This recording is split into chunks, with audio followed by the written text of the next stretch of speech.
Capítulo 10. 1957. Extraordinario. 2 temporadas en Gea. Así es. Mi madre se trasladó a mitad de febrero al pueblo para dar alumbramiento a mi hermana María de las Nieves. Este año yo estaría por 2 veces en el pueblo. Ello supuso un total de 4 meses y medio, ni soñado. Recuerdo que mi madre, cuando teníamos que subir al pueblo, se aturullaba. El viaje ocupaba casi un día, por ello mi madre casi no dormía la noche anterior. Teníamos 1,5 kilómetros hasta el trenillo que nos llevaba a Sagunto, donde cogíamos el tren correo hasta Teruel. Allí, tras subir la escalinata, comíamos en casa de su hermano Victorino y a la tarde cogíamos el autobús con destino a la sierra en el Óvalo. Por cierto, en este año, 1213, cumple los 250 años. Una vez en Gea aún le quedaba saludar a la gente, cosa que le costaba mucho a causa de su timidez. La maleta nos la subían desde la estación de tren hasta la estación de autobuses unos portadores que se dedicaban a ello. Menos mal. Continuaba superándome en el colegio. La enciclopedia de grado medio formaba parte de mi cerebro, y el libro de los dictados, por ejemplo, lo repetíamos y nos corregíamos unos a otros, lo cual produce gran asentamiento. El profesor, que enseñaba a 60 alumnos a la vez de distintos niveles, escribía en el encerado «Carreras, del 101 al 150». Nosotros ya sabíamos que había que hacer 50 problemas del libro de matemáticas u operaciones con quebrados. Él tenía el libro de soluciones, dictaba los resultados y nos corregíamos también los unos a los otros. También acabábamos repitiendo el libro. Además, por decisión propia, también practicaba la escritura a máquina en una Olivetti. Mi padre pagaba 50 pesetas mensuales por las clases, más otro poco que no recuerdo por ello y por el repaso. El maestro, para llevar el control de tanto alumno, utilizaba una regla gruesa. Te ponía de rodillas, te cogía la cabeza entre sus piernas y ambas manos en tu espalda y te atizaba en el trasero. Con ella, como don Lázaro anteriormente, solo me pegó una vez, por darnos con el libro en la cabeza mi compañero de pupitre Federico Aznar y yo. Este era su enchufado, tenía por padre al famoso Aznar, practicante, hoy día ATS, y le propinó una fuerte paliza. A mí solo me dio un reglazo y aseguro que pica. De nuevo me salvaba de la catástrofe, como en su día con don Lázaro. Mi madre se encontraba embarazada. Mi padre contaba que él no quería más hijos, pero su amigo, el también geano Jerónimo el Andorrano, le insistió que no se quedara solo con uno, pues le podía suceder lo que a él. Se le había muerto su hijo único a los 9 años de edad. Posiblemente por la morriña o porque mi abuela insistió, en febrero partimos para el pueblo mi madre y yo. Mi padre habló con el maestro de los mayores de Gea, le llevó un jamón y comencé las clases con mis amigos geanos. Por cierto, el segundo hijo de Jerónimo, nacido tras el fallecimiento del primero, moriría aún joven, pero dejó una gran obra de pintura, La Fuente de Cella, un cuadro de gran tamaño que actualmente puede ser visitado en el centro aragonés del puerto de Sagunto. Sus familiares de Gea todos los veranos me preguntaban por ellos, y a mí me gustaba darles explicaciones. Mi madre ocupó la cama de la alcoba y yo, que siempre dormía allí, pasaría a lo que había sido durante años la habitación de mis tíos. Dicha habitación daba paso a otra donde mi abuela tenía la artesa y por cuyo ventanico de la fachada, recordemos el comentado en el primer capítulo, otro ventanico, se veía la torre de la iglesia y su reloj. Pero lo que más me llamaba la atención de la habitación de mis tíos, aparte de la ventana que daba al barranco del Curadero, eran las 2 bandurrias colgadas en la pared, cosa que nunca vi tocar a ninguno de mis tíos. La palancana con su soporte y espejo donde yo me aseaba, y la instalación eléctrica de un punto de luz en el techo, realizado por mi tío Juan con hilo de cobre trenzado sobre aisladores. Mi tío había aprendido muchas cosas haciendo el servicio militar en Calamocha, solía decir. Hablando de la alcoba, esta también me produce muchos recuerdos, a veces molestos, como cuando aparecía el dolor de vientre que curaba a mi abuela o no conseguía dormirme, uno de mis padecimientos en mi vida, y escuchaba durante la noche y sin parar las campanas del reloj de la iglesia. Otras veces humorísticos. Mis abuelos me hacían reír mucho con sus cosas, propias de un matrimonio de abuelos. Recuerdo cómo se quejaba mi abuela cuando se nos enfriaba el ladrillo de los pies, previamente calentado y envuelto en un trapo, o cuando mi abuelo se tiraba un pedo, o cuando comentaban cosas de su mundo y yo me hacía el dormido. Me encantaba remover las cosas que tenían guardadas en el solanar y jugar con ellas.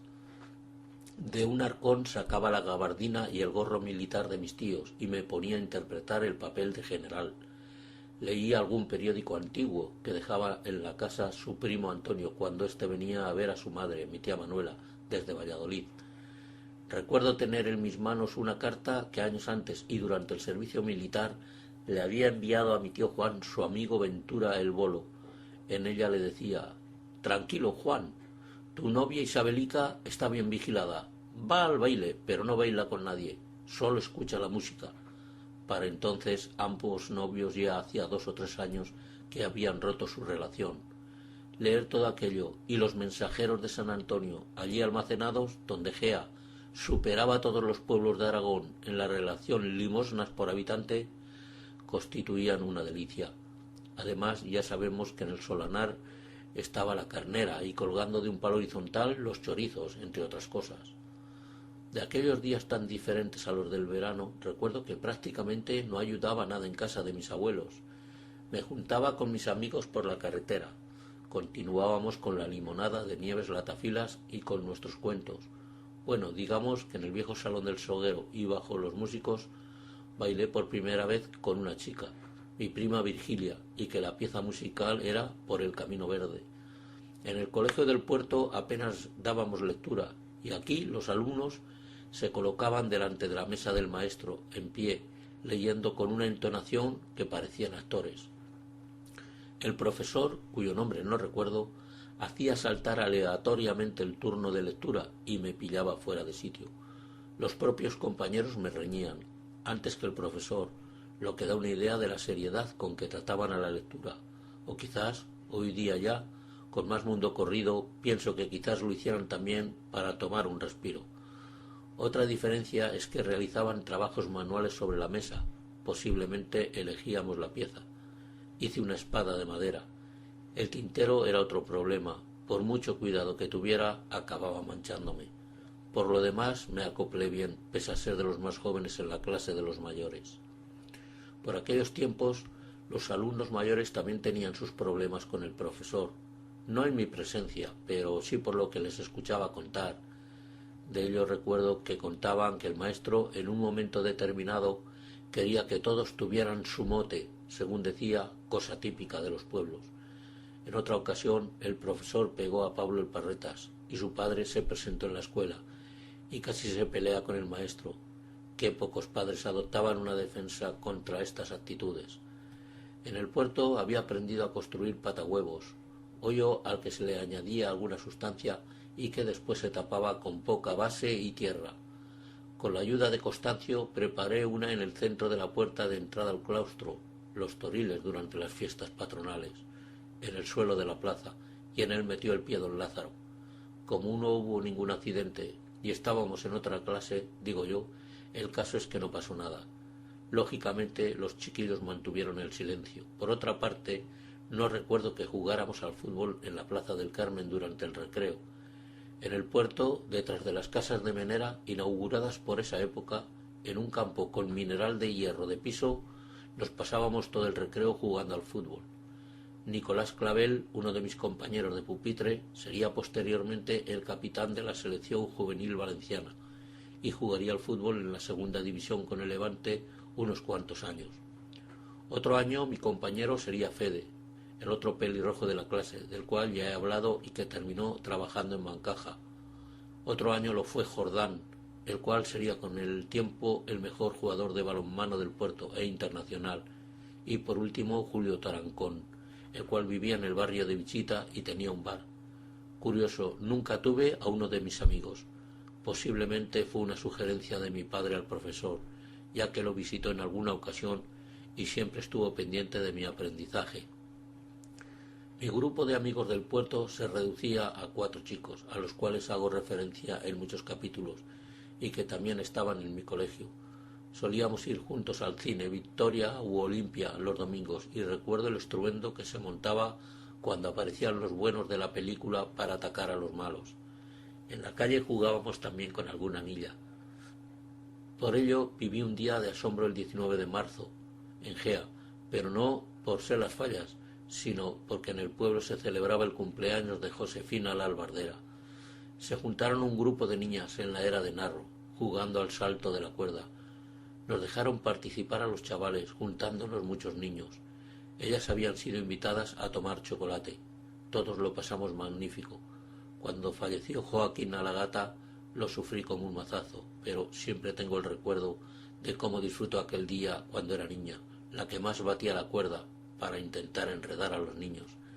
Y aquel recuerdo del mes de marzo era muy importante para nosotros, máxime cuando en el verano del año anterior recuerdo cómo una tarde estuve jugando al escondite en el corral de mi prima Virgilia con ella, Ángeles y Pilarín la Patatillas.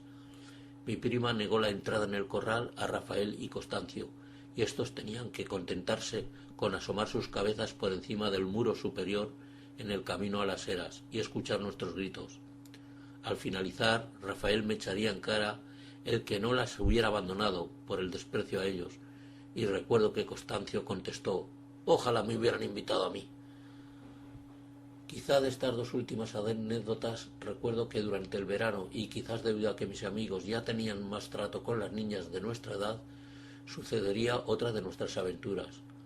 Rafael sugirió ir a casa de Josefina la albardera y así poder verla, pero ¿qué excusa pondríamos? Constancio sugirió la idea. Cogeríamos unos cuantos caracoles e iríamos a vendérselos a su casa. Así lo hicimos, pero ella no salió o no estaba, y su madre nos compró los caracoles, nos dio una peseta y nos fuimos a la vivienda de enfrente a ver otra vez a Nieves Latafilas y a por nuestra botella de vidrio con gaseosa de la Fuente de Cella. Me pregunto ahora si Nieves no estaría harta de nosotros, pues el comercio lo tenía en la planta baja y nosotros llamábamos en un primer piso, y además ella no sabía que también queríamos verla, aunque fuera mucho más mayor que nosotros.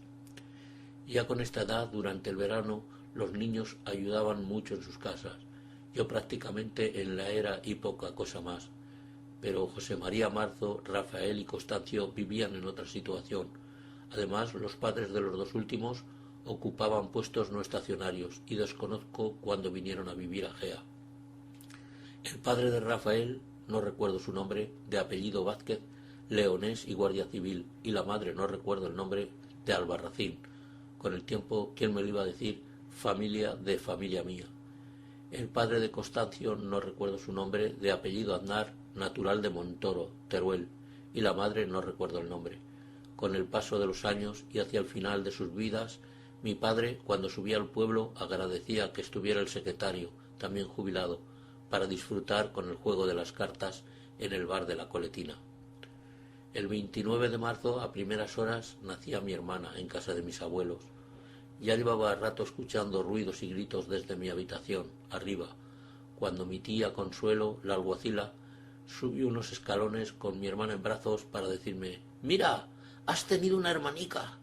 Le contesté: «Ni falta que hace». Mi tía se fue enfadada. Siempre tuvo mucho genio, pero en mi vida ha sido como mi segunda madre. Ha fallecido este año 2013. Además, aquello significaba que la partida para el puerto estaba más cercana, pero en cuanto la vi tan poca cosa, cambié radicalmente de opinión. Vino mi padre y estuvo un par de días. Unos cuantos días más tarde regresábamos los tres al puerto. Esta vez no como la tragedia de los demás años, ya que las vacaciones del verano estaban más cercanas. En el regreso a nuestra casa nos acompañó hasta Sagunto Julián el Rocleros, entonces joven militar del Cuerpo de Aviación que regresaba a Manises tras un permiso.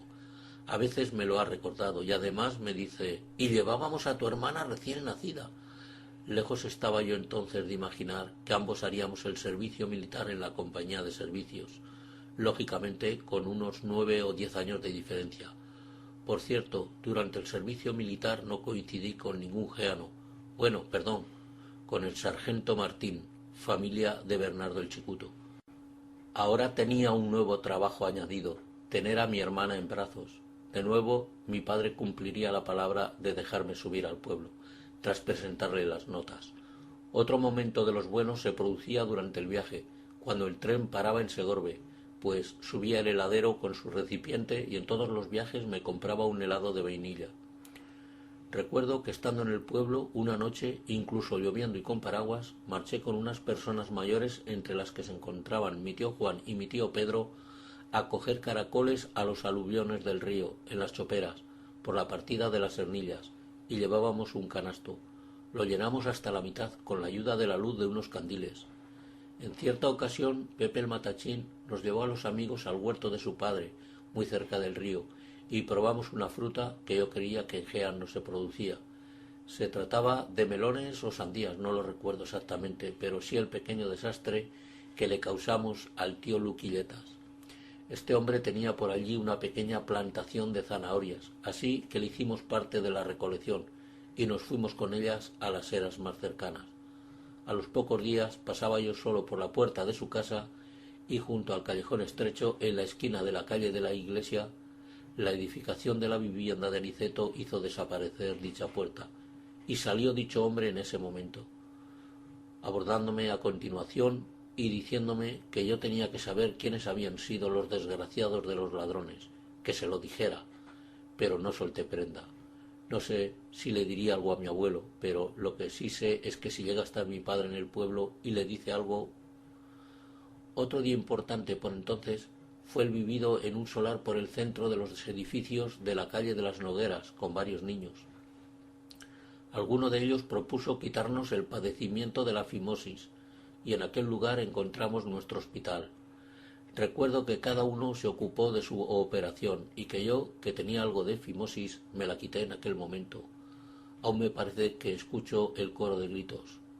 Otros niños, como Pepe el Molinero, Antonio el Capilla, Miguel el Perdigón y su primo Andrés, Pepe el Patatillas, la cuadrilla de Victorino y César, Ángel, Antonio el Garroso, etc., no eran amigos de nuestra cuadrilla, pero a veces iban revueltos con nosotros, sobre todo en las fiestas y lógicamente en el río durante el baño.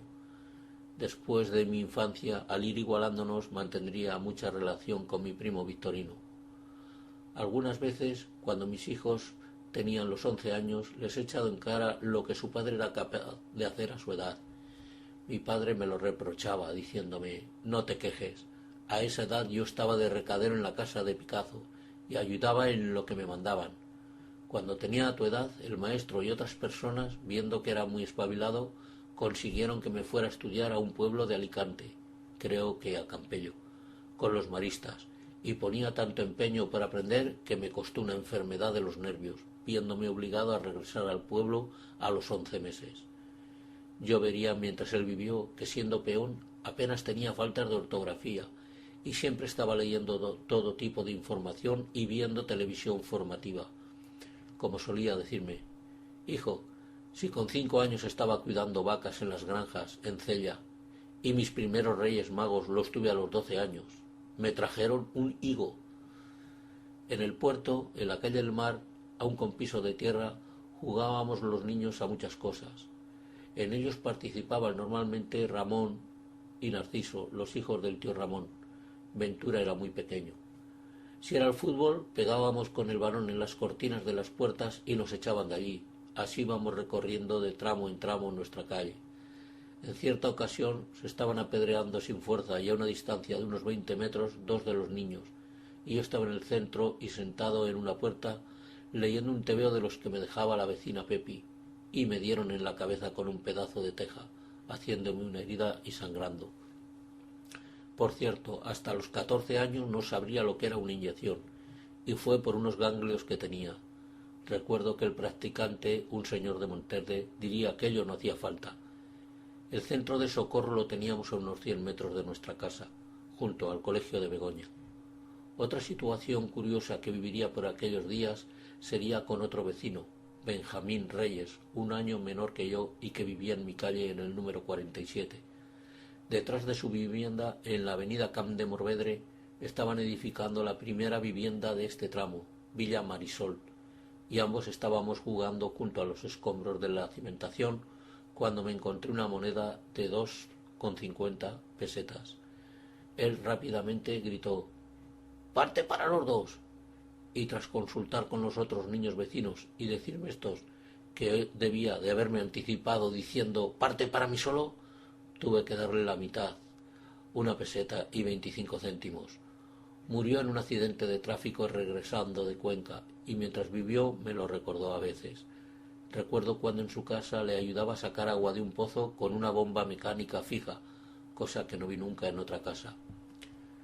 En la calle de tierra los chiquillos desarrollábamos una gran actividad y nos llevábamos muy bien. Recuerdo jugar además del fútbol a las canicas, hacíamos pequeños pozos, a la trompa, a las tellas jugándonos los cromos, al pique palo, lanzamiento de un pequeño palo tras lanzarlo con un golpe con otro palo mayor, al chorro morro, los que perdían se colocaban debajo y ahora debían acertar qué dedo le ofrecía el que había saltado sobre él, al cual recuerdo jugaban hasta las chiquillas, a las tabas, eran unos huesos y el perdedor sufría castigo, etcétera, etcétera. Además, por la calle y mientras jugábamos pasaban el aguatero, el vinatero, el yerbero, el polero, el rosquillero, el mielero, el pellejero, el afilador con su silbo, vendedores ambulantes, hombres que marchaban o volvían de trabajar, mujeres y niños que íbamos a comprar, etcétera, etcétera. Cuando en alguna ocasión paso por la calle del Mar, hoy día casa de mi hermana, yo me quedé con la de Gea, no veo ni una persona. Las viviendas en la zona de la playa eran casi todas plantas bajas. Por cierto, la primera finca, 4 pisos, que se construyó sería en el año 1965, realizando yo la instalación eléctrica. Actualmente en su bajo está instalado el restaurante de la Fogueineta o Don Pique. También por entonces realizaría la instalación de la primera finca en la playa de Canet, 4 pisos, y el cuartel de la Guardia Civil del puerto. En este último trabajo estuvo a punto de matarme mi compañero Gregorio, sin querer. Bueno, era otra época y debo contar cosas que recuerde de cuando era niño. Decía que la calle del Mar tiene hoy día escasa actividad. Pues bien, la de la calle Alta, en Gea, es prácticamente nula, cuando en mi niñez todas las casas estaban ocupadas y además, como ya dije en otro capítulo, en su centro estaba la carnicería del pueblo, la única. Abajo de la cuesta y tras de la iglesia continuaba el horno municipal, subsistiendo con sus productos hechos a leña. Enfrente, en casa de Concha, la primera casa, recuerdo cuando su madre tenía vacas de leche y mi madre solía comprarla en verano. Por cierto, arriba en la parte llana, recuerdo que vivía, aparte de mis tías Victoriana y Ascensión, el tío Escolástico, en la última vivienda. Siempre me chocó este nombre, con su mujer, creo que se llamaba Rafaela, y su única hija, Manuela. Tenían un pastor para su ganado ovino, Aurelio, el hijo de la tía Consuelo la Morena, mi vecina y abuela de barrio. Ambos, tras su correspondiente noviazgo, terminarían casándose y viviendo en la casa grande. Lástima, seguro que se han perdido los datos de una gran historia de amor. La naturaleza no quiso darles hijos. En casa del tío Ramón, en el puerto, recibían en ocasiones la visita del tío Capador y del pellejero de Gea, familiares suyos no geanos. Se les conocía por este apodo y no recuerdo sus nombres. Resultaba curioso el que estuviera acostumbrado a verlos por el pueblo capando cerdos o recogiendo las pieles de los animales sacrificados, y ello me hacía recordar más mi infancia anterior.